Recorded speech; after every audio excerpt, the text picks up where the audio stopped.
दोस्तों नमस्कार। Finance maestro के ऑफिशियल यूट्यूब चैनल पे आपका स्वागत है। दोस्तों आज 5 अक्टूबर है, बृहस्पतिवार का दिन। निफ्टी की वीकली एक्सपायरी है, लेकिन कुछ और भी है जो आज के दिन को खास बनाता है। जी हाँ, सही समझा आपने। आज से क्रिकेट वर्ल्ड कप 2023 की शुरुआत हो रही है और 12 साल बाद इंडिया फिर से एक बार विश्व कप की मेजबानी कर रहा है। और जाहिर सी बात है कि इससे बहुत सारे बिजनेसेस को काफी फायदा होने वाला है। इस टूर्नामेंट का लुत्फ तो हम सब उठाएंगे, लेकिन सवाल यह है कि बिजनेसेस के फायदे के साथ साथ हमारा और आपका फायदा कैसे हो सकता है। तो आज के इस वीडियो में हम ऐसे ही कुछ स्टॉक्स की बात करेंगे जिनमें इन्वेस्ट करके हम भी वर्ल्ड कप से कुछ अच्छा खासा मुनाफा कमा सकते हैं। दोस्तों अक्टूबर से दिसंबर यानी कि थर्ड क्वार्टर वैसे ही काफी स्ट्रॉन्ग क्वार्टर रहता है बिजनेसेस के लिए, क्योंकि भारत में इस वक्त काफी सारे फेस्टिवल्स भी होते हैं और शादी का लग्न भी होता है। और इस बार तो इस पे वर्ल्ड कप का तड़का भी लग चुका है। वर्ल्ड कप 5 अक्टूबर से 19 नवंबर यानी कि 46 दिन तक चलेगा और 10 शहरों में मैचेस खेले जाएंगे। बेंगलोर, चेन्नई, दिल्ली, मुंबई, धर्मशाला, पुणे, कोलकाता, लखनऊ, अहमदाबाद और हैदराबाद। इनमें से सबसे ज्यादा महत्वपूर्ण मैचेस अहमदाबाद में खेले जाने हैं, जैसे कि 14 अक्टूबर को इंडिया वर्सेस पाकिस्तान का मैच, ओपनिंग मैच और फाइनल मैच। ये सारे के सारे मैचेस अहमदाबाद में ही शेड्यूल्ड हैं। तो Ahmedabad not only Indian tourism या फिर इंडियन क्रिकेट फैंस, बल्कि through out the world global level पे जितने भी क्रिकेट फैंस हैं, सबके लिए अहमदाबाद एक बहुत ही इंपॉर्टेंट वेन्यू होने वाला है। और सबसे ज्यादा यहाँ पे फ्लाइट्स या बिजनेसेस, होटल्स के अगर कॉस्ट बढ़ेंगे तो इसी शहर में बढ़ने वाले हैं। आप सबको अंदाजा हो ही गया होगा कि हम हॉस्पिटैलिटी इंडस्ट्री यानी कि हम होटल्स और फ्लाइट्स के बारे में बात करने वाले हैं। लेकिन इसके साथ साथ हम और भी कुछ ऐसे इंडस्ट्रीज के ऊपर बात करेंगे जिनके ऊपर अच्छा खासा असर पड़ने वाला है। तो इस वीडियो को एंड तक जरूर देखिएगा। मैच के दिन के होटल के प्राइसेस ऑलरेडी 2 से 3 गुना बढ़ चुके हैं और कुछ बड़े होटल्स का किराया तो 10 से 12 गुना तक बढ़ गया है। जैसे कि लेमन ट्री गांधीनगर आश्रम का एक दिन का किराया 6,500 हुआ करता था, जो कि अब बढ़कर करीब करीब 64,000 के आसपास पहुंच चुका है। इसी तरह से द लीला गांधीनगर का किराया 1.70 लाख यानी कि 1,70,000 तक पहुंच चुका है। आईटीसी फॉर्च्यून पार्क 80,000 पे, उसके बाद फेयरफील्ड बाय मैरियट है 70,000। तो बहुत सारे होटल्स के दाम ऑलरेडी बहुत ज्यादा बढ़ चुके हैं। और पर्टिकुलरली आप मैच डे की बात करो या मैच के एक दिन की पहले की बात करो, तो ये भाड़ा, ये किराया तो नॉर्मल होटल्स में जहां पे हमारे और आपके जैसे दर्शक क्रिकेट फैंस जाके देखते हैं, वहां पे भी यहाँ पे रेंट 10,000 12,000 के ऊपर की तरफ दिखाई दे रहा है। तो इससे पूरी की पूरी होटल इंडस्ट्री में काफी ज्यादा पॉजिटिविटी है। होटल स्टॉक्स भी काफी अच्छे खासी तेजी ऑलरेडी दिखा चुके हैं पिछले साल में। और इस साल भी हम लोग लेमन ट्री जैसे होटल में 37%, इंडियन होटल्स में 30% और शैलेट होटल्स में लगभग 60% का अपसाइड ऑलरेडी देख चुके हैं। इस वर्ल्ड कप और फेस्टिव सीजन के रेवेन्यू एंड प्रॉफिट ग्रोथ हम लोग को थर्ड क्वार्टर रिजल्ट्स में देखने को मिलेंगे, जो कि जनवरी में आते हैं। आपको पता ही है, अभी अब अक्टूबर में आस्ते आस्ते करके सेकेंड क्वार्टर्स के रिजल्ट आने शुरू होंगे।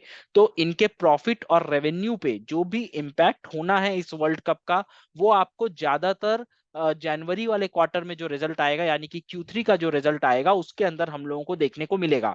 और क्योंकि हमें अभी से पता है कारण क्या है, रिजल्ट अच्छे ही आने हैं, प्रॉफिट यहाँ पे बढ़ के आएगा, जिसकी वजह से ऑलरेडी ये बढ़े हुए होटल स्टॉक्स के अंदर भी हम लोग 15 to 20% का एक अपसाइड मूवमेंट या मोमेंटम एक्सपेक्ट कर सकते हैं फर्स्ट क्वार्टर थर्ड क्वार्टर में यानी कि जनवरी में रिजल्ट आने के बाद। अब अगर हम बात करें फ्लाइट्स की, तो इंपॉर्टेंट वेन्यूज जैसे कि अहमदाबाद, दिल्ली, मुंबई जैसे सिटीज के किराए में ऑलरेडी 80 to 100% का इंक्रीमेंट हो चुका है। ये इंडिगो की अगर अगर हम बात करें यहाँ पे इंडिगो एयरलाइंस की, तो इंडिगो एयरलाइन भी जैसा कि आप यहाँ पे चार्ट पे देख सकते हैं, ऑल टाइम हाई से जस्ट 11% नीचे ट्रेड कर रहा है। और अभी फिलहाल इसने लास्ट वीक में ही अपने एक इंपॉर्टेंट सपोर्ट से बाउंस किया है। तो इंडिगो एयरलाइन को अगर आप चाहें तो यहाँ पे आप एक बाइंग अपॉर्चुनिटी की तरह कंसीडर कर सकते हैं। ये तो हो गई होटल्स और फ्लाइट्स की बातें। अब यहाँ पे हम देखेंगे कि कौन सी इंडस्ट्रीज हैं apart from hotel and flight जिनका वर्ल्ड कप का पॉजिटिव इम्पैक्ट पड़ने वाला है, और हम लोग इस स्टॉक्स के अंदर इन्वेस्ट कर पाएंगे या नहीं कर पाएंगे। तो यहाँ पे एक बात आप सोचिए, जो भी क्रिकेट फैंस मैच देखने जाएंगे वो कोशिश यही करेंगे कि एक आध दिन और रुक के थोड़ा सा लोकल मार्केट, लोकल टूरिज्म जहाँ पे टूरिस्ट स्पॉट्स होते हैं या फिर आसपास में कोई टूरिस्ट स्पॉट है उसको भी कवर कर लिया जाए। तो इससे होगा ये कि जो लोकल एरियाज के अंदर होटल्स हैं, रूम्स हैं, उनके प्राइसेस तो बढ़ेंगे ही बढ़ेंगे। साथ में जो क्यूएसआर रेस्टोरेंट्स हैं जैसे कि डोमिनोज, पिज्जा हट, केएफसी, बर्गर किंग, इन सब का भी यहाँ पे बिजनेस बढ़ेगा, इनको भी बहुत अच्छा एक बूस्ट मिलने वाला है।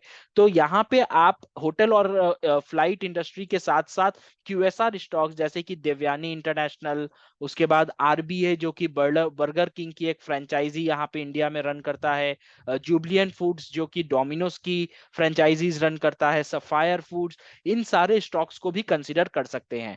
और अगर यहाँ पे खाने की चीजों के दाम बढ़ेंगे, खाने की चीजों को बूस्ट मिलेगा, तो यहाँ पे वरुण बेवरेजेस जैसी कंपनी जो कि cold drinks, Pepsi, Thums up, Coca Cola market में डिस्ट्रीब्यूट करती है इंडियन मार्केट के अंदर, उनके ऊपर भी यहाँ पे बूस्ट जरूर मिलेगा।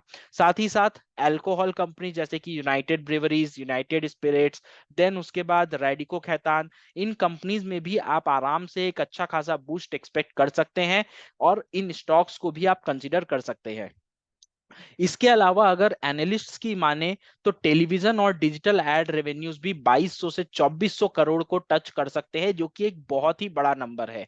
और अगर घर पे बैठ के हम मैचेस देखेंगे तो ऑनलाइन फूड कंपनी से, जो कि ऑनलाइन फूड डिलीवरी करती हैं, इनसे खाना भी ऑर्डर करेंगे, और बहुत सारे लोग यहाँ पे जो लोग मैच देखने में व्यस्त रहेंगे, खाना बनाने का मन नहीं करेगा, मेनली बैचलर्स लोग, वो लोग जरूर यहाँ पे जोमेटो की या फिर जो भी कंपनीज फूड डिलीवरी बिजनेस में है, जैसे कि आप स्विगी ले लीजिए, स्विगी तो खैर लिस्टेड नहीं है, लेकिन आप ऑनलाइन डोमिनोज से आप पिज्जा ऑर्डर कर सकते हो, आप मैकडोनल्ड से बर्गर ऑर्डर कर सकते हो। तो कहने का मतलब है जोमेटो, जुबलियन फूड, देवयानी, आरबीए, इन सबके ऊपर ऑनलाइन डिलीवरी की वजह से भी एक इम्पैक्ट पड़ेगा, और आप बेशक इन स्टॉक्स को भी कंसीडर कर सकते हो। ये सारी ही कंपनीज जो हमने डिस्कस की, ये सब अभी ऑलमोस्ट अपने ऑल टाइम के आसपास ट्रेड कर रही हैं, और इनमें अभी भी मोमेंटम है। निफ्टी जरूर 20,000 के लेवल से 19,500 पे आ गया है, लेकिन ये कंपनीज अभी भी स्ट्रांग है, और जब इनके Q2 रिजल्ट्स और Q3 के रिजल्ट्स आएंगे तो इनमें एक स्पाइक जरूर आपको देखने को मिलेगा, जिसका फायदा हम और आप उठा सकते हैं। लेकिन इसे उठाने के लिए, इसे प्रॉफिट करने के लिए, हम लोगों को पहले से इन स्टॉक्स के अंदर एंट्री बना के बैठना पड़ेगा, क्योंकि एक दिन में रिजल्ट आएगा, रिजल्ट के पहले थोड़ा सा माहौल बनेगा और ये लोग शूट कर जाएंगे, आपको वहां पे पोजीशन बनाने का मौका नहीं मिलेगा। तो अगर आप एक शॉर्ट टर्म ट्रेडर हैं, स्विंग ट्रेडर हैं, तो इन स्टॉक्स को आप अपनी स्विंग ट्रेडिंग पर्सपेक्टिव से जरूर कंसीडर कर सकते हैं। आई होप आपको समझ में आ गया होगा कि 12 साल बाद वर्ल्ड कप जब इंडिया में हो रहा है तो कौन कौन से बिजनेसेस इससे बेनिफिट करेंगे, और हम कैसे इनसे प्रॉफिट कर सकते हैं। अगर आपको कोई डाउट है या फिर आपको ऐसा लगता है कि हमने कोई स्टॉक मिस किया है, तो जरूर कमेंट करके हमें बताइए। अगर इस वीडियो में आपको कुछ भी वैल्यूज मिली हो तो प्लीज इस वीडियो को लाइक कीजिए। चैनल अगर आपने अभी तक सब्सक्राइब नहीं किया है तो सब्सक्राइब कीजिए, और अपने फेलो ट्रेडर्स एंड इन्वेस्टर्स तक इस वीडियो को पहुंचाइए शेयर करके। चलिए दोस्तों, मिलते हैं अगले वीडियो में, तब तक अपना बहुत ख्याल रखिए, सुरक्षित रहिए। जय हिंद, जय भारत।